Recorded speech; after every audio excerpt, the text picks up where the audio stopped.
Welcome to Head Full of Radio, where a longtime Radiohead fan goes through the whole recorded discography alongside his friend, who's only familiar with the song Creep.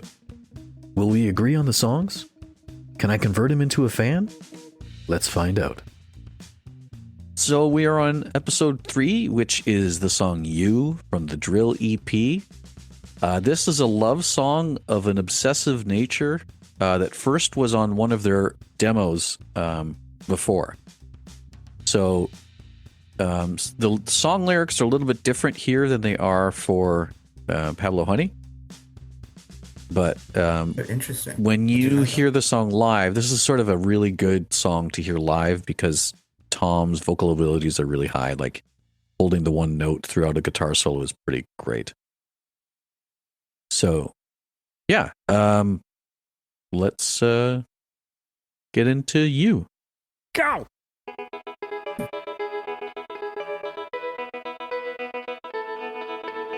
I don't know if you remember this, but this is the opener to Pablo Honey.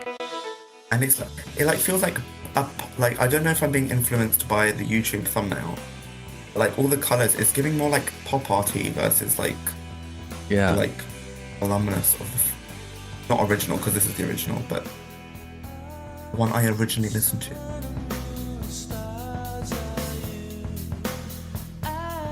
The drums hit different in this version. Not like you would realize that because I've heard Pablo Honey's so much more. They seem more present. Yeah. Like prominent, I suppose I'd say.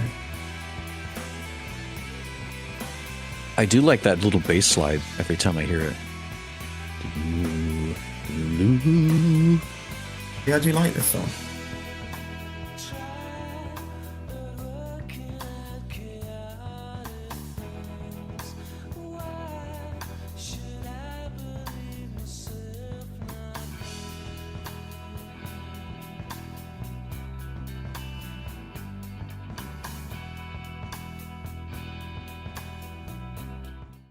I'm sitting here with staring at the screen because there's something I want to say about the song, but I can't put it into words just hearing this difference between this one and the album version.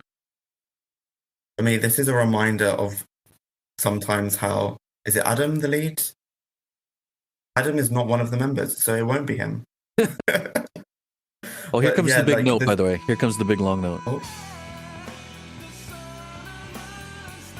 See, it's actually longer.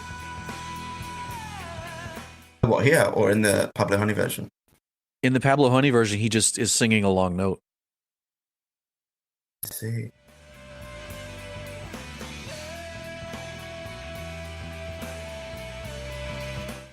Definitely, reminds me that when I was listening through Pablo Honey, there's not a great deal of enunciation going on.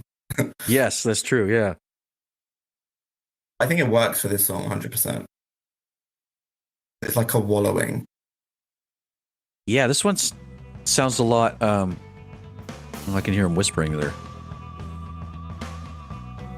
Can you hear him in the background making noises? I'm not sure. Oh, yes. This one does sound a lot more like he's wallowing in it.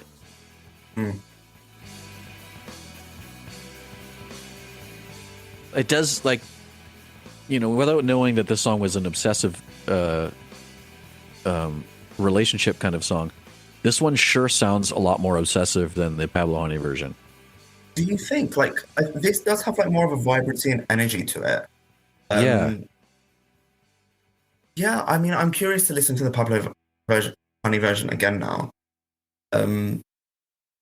Yeah, because I think this has got a bit more, energy, injected into it. Which is kind of where before I might have thought it was a bit more of a resignation feel to maybe the other one. Whereas this one, he feels a bit more in control in terms of himself, but then that maybe extends to his ability to quote unquote be obsessively control it. Right. That makes sense. Yeah, it's interesting. Oh, I don't know how to feel about this version. I don't hate it, but I certainly don't feel like it's hard coming to terms with the fact that we're listening to this after, listening to the Pablo Honey version for like 20 something years. It's difficult to hear the original version and then think of it logically and go like where the band is and all that stuff. It's another one of those things where I'm like, it's good. It could be better. Right. As you say, you are a fan for like a long time, so if you like what you like and it ain't broke, well, it's weird to say don't fix it when this is like the one beforehand. Yeah, I good suppose point. because I'm coming to this as my like second iteration of the song, and that's sort of interesting. Like hearing you and I both hearing the song and even agreeing on ratings so far. We're 2 for 2. It's interesting knowing that you as a first timer and me as a longtime fan are kind of in the same place when it comes to these songs. Yeah, I think there's something about some songs just have like a sort of like a star quality to them. Yeah. But maybe that's kind of where it's been hitting kind of similarly for me. But I'm sure we'll start to diverge as like different like preferences come into play. That's true.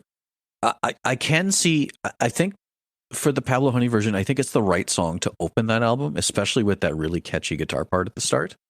Oh, is this the intro song? Yeah, I'm just really glad that they redid it and into the Pablo Honey version. I think is a much better version of this song.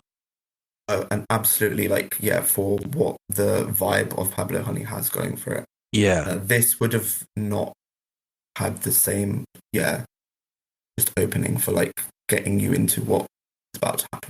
Yeah, I think the Pablo Honey version actually also showcases Tom's vocals better than this one does. This one, he sounds kind of like soft and I don't want to say whiny, but he sounds soft and kind of off. No, I hear that. I know what you mean. Yeah, it's like a bit of a laziness to it. Like yeah. So, what would you give this from Colin to Tom ratings 1 to 5? Good question. I did like it, but again, I'm not. Yeah, I suppose I'll vote independently of thinking of what I felt about the Pablo Honey version. Yeah, I liked it enough. I'd give it a 5.5, honestly, personally, myself. This is our first time where we get a different rating. Yeah, I want to hear what your thoughts are. I know you're obviously not as high on it, presumably. Yeah, I'm going to give it a Colin and a half. That's fair. Yeah, that makes sense. I really did not like this version. I don't see myself coming back and seeking this song out. That makes sense. By comparison. But, it is what it is. Yeah. Thank you, Nico. Thank you. I can't wait for you to hear the differences for next week's track. Oh, I'm interested now that you said that.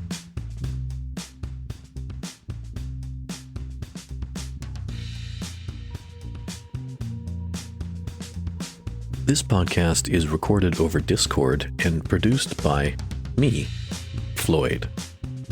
The introduction and exit music is a cover of Radiohead's Separator and is available on all streaming services under the band name Lift. You can hear it right now, can't you? See you next week.